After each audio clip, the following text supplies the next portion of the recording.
بسم اللہ الرحمن الرحیم۔ عزیز طلبہ، لاسٹ لیکچر میں زکوٰۃ کے مصارف یعنی وہ جگہ ہیں جہاں ہم زکوٰۃ کی رقم دے سکتے ہیں وہ 8 ہیں جو قرآن مجید کی روشنی میں ہم نے ڈسکس کر لیا تھا۔ آج ہے زکوٰۃ کا نصاب۔ نصاب زکوٰۃ کیا ہے اور صاحب نصاب کسے کہتے ہیں، اس کے بعد انشاءاللہ زکوٰۃ کی ادائیگی کے اصول پڑھیں گے۔ زکوٰۃ کا نصاب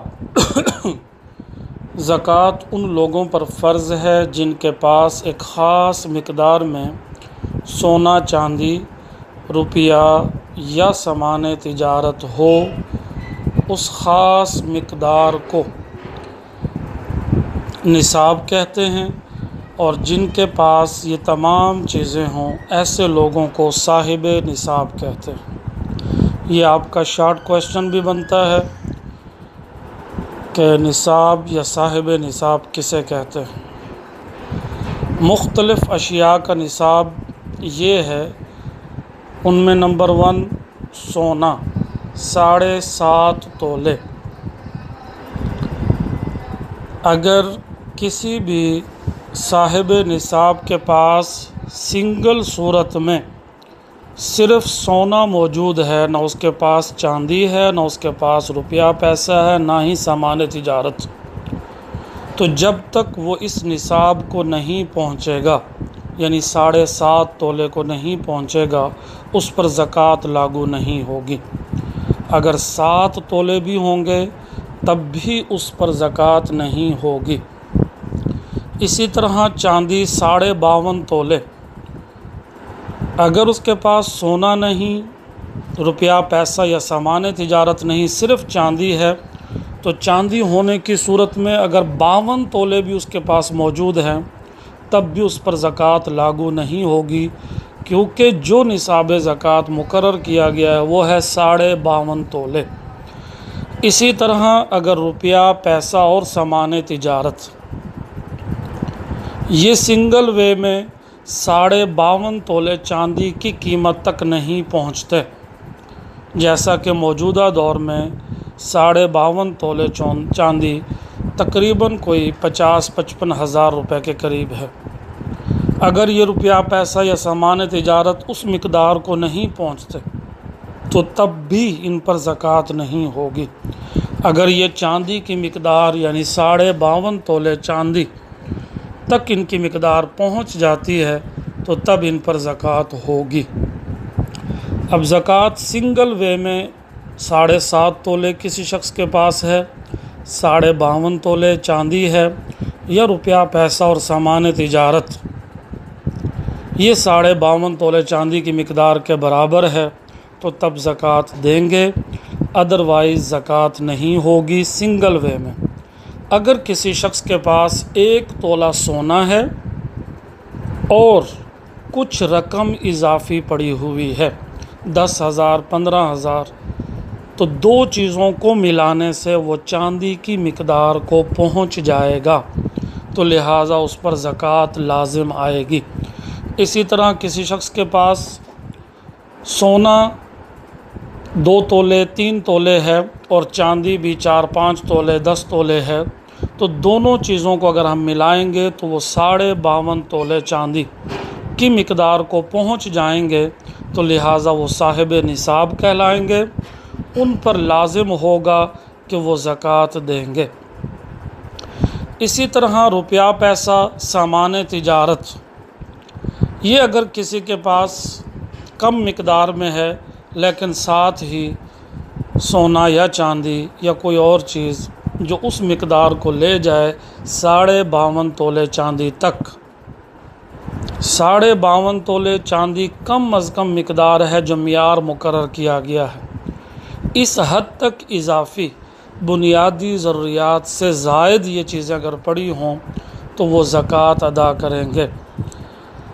سونا اور چاندی کے حوالے سے ایک بات ذہن نشین کر لیں، گھر میں جو خواتین سونا اور چاندی پہن کر رکھتی ہیں بالیوں کی شکل میں، ہار کی شکل میں، کنگن کی شکل میں، وہ ضرورت زائد سے ہیں، ضرورت اصلیہ نہیں ہے، وہ شامل ہوگا۔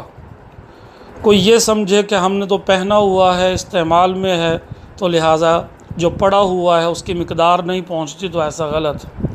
جو پہنا ہوا بھی ہے تو وہ بھی ضرورت سے زائد ہے، لہٰذا ان سب کو ملا کر اگر مقدار 52.5 تولے چاندی تک پہنچتی ہے تو زکوٰۃ دینی پڑے گی، اور زکوٰۃ وہ دے گا جو اس چیز کا مالک ہوگا۔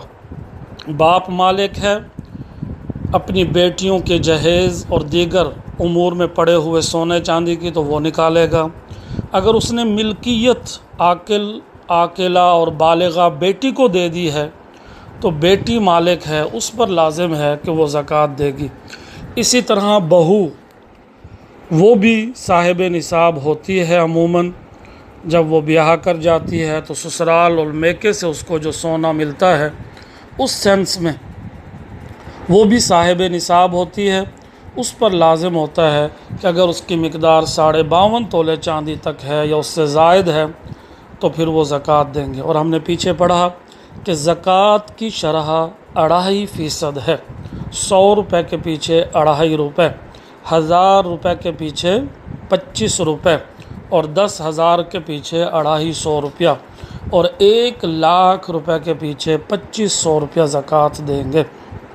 یہ ہے زکوٰۃ کا نصاب اور صاحب نصاب کا ہونا۔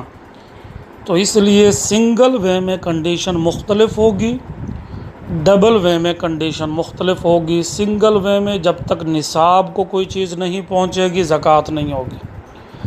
2 چیزوں کے ملانے سے، 3 چیزوں کے ملانے سے 52.5 تولے چاندی تک اگر کوئی پہنچ جاتا ہے یا اس سے زائد ہو جاتا ہے تو اس پر لازم ہے کہ وہ زکوٰۃ دے۔ اب آ جاتا ہے کہ ادائیگی زکوٰۃ، ہم ادائیگی زکوٰۃ کیسے کریں اور کہاں کریں اور کیسے کریں؟ تو ادائیگی زکوٰۃ کے چند اصول ہیں جو عموماً ہماری زندگی میں سوچے اور سمجھے نہیں جاتے یا ان پر عمل نہیں کیا جاتا، جس کی وجہ سے ہمارا معاشرہ خوشحال نہیں ہو پاتا۔ پہلا اصول یہ ہے کہ زکوٰۃ صرف مسلمانوں ہی سے لی جاتی ہے اور مسلمانوں کو ہی دی جاتی ہے۔ غیر مسلموں کو آپ زکوٰۃ نہیں دے سکتے، زکوٰۃ کی رقم میں سے امداد نہیں کر سکتے، اور نہ ہی غیر مسلموں سے زکوٰۃ کی مد میں کوئی روپیہ پیسہ لے سکتے۔ سیکنڈ اصول ہے کسی مال پر زکوٰۃ کی ادائیگی اس وقت فرض ہوتی ہے جب اسے جمع کیے ہوئے پورا 1 سال گزر چکا ہو۔ 52.5 تولے چاندی جو ابھی میں نے آپ کو بتایا، اس مقدار کو پہنچنے یا اس سے زائد ہونے کی صورت میں 1 سال کے بعد وہ زکوٰۃ ادا کریں گے۔ تیسرا اصول یہ ہے وہ عزیز و اقارب جن کی کفالت شرعاً، یعنی اللہ کے حکم سے، اللہ کے رسول کے حکم سے ہم پر فرض ہے، انہیں زکوٰۃ نہیں دیں گے۔ مثلاً ماں باپ، بیٹا بیٹی، شوہر بیوی وغیرہ آپس میں زکوٰۃ نہیں دے سکتے ایک دوسرے کو۔ ہاں، ایک صورت ہے بہن اور بھائی کی۔ بہنیں اگر کنواری ہیں اور بھائی گھر کا کفیل ہے تو پھر زکوٰۃ نہیں دیں گے بہنوں کو۔ بیاہ جانے کے بعد، شادی ہو جانے کے بعد اگر بھائی صاحب مال ہے اور بہن غریب ہے شادی کے بعد، تو بھائی بہن کو دے سکتا ہے۔ اسی طرح بہن بیاہ جانے کے بعد وہ امیر ہے، خوشحال ہے، اور بھائی غریب ہے تو بہن بھائی کو دے سکتی ہے۔ یہ ایک صورت ہے۔ اس کے علاوہ اسی عزیز و اقارب میں وہ لکھتے ہیں کہ قریبی عزیز جو رشتہ دار ہیں وہ غیروں کے مقابلے میں قابل ترجیح ہیں، وہ کہیں بھی موجود ہوں، کوشش کریں کہ غریبوں کے مقابلے میں یا غیروں کے مقابلے میں پریفرنس دیں اپنے قریبی رشتہ دار کو، وہ کہیں بھی بیٹھا ہو، چاہے آپ کی اس کے ساتھ رنجش ہو، لڑائی ہو، تب بھی کسی ذریعے سے بغیر بتائے گفٹ کی صورت میں اس تک زکوٰۃ پہنچائیں، اس کا پہلا حق ہے۔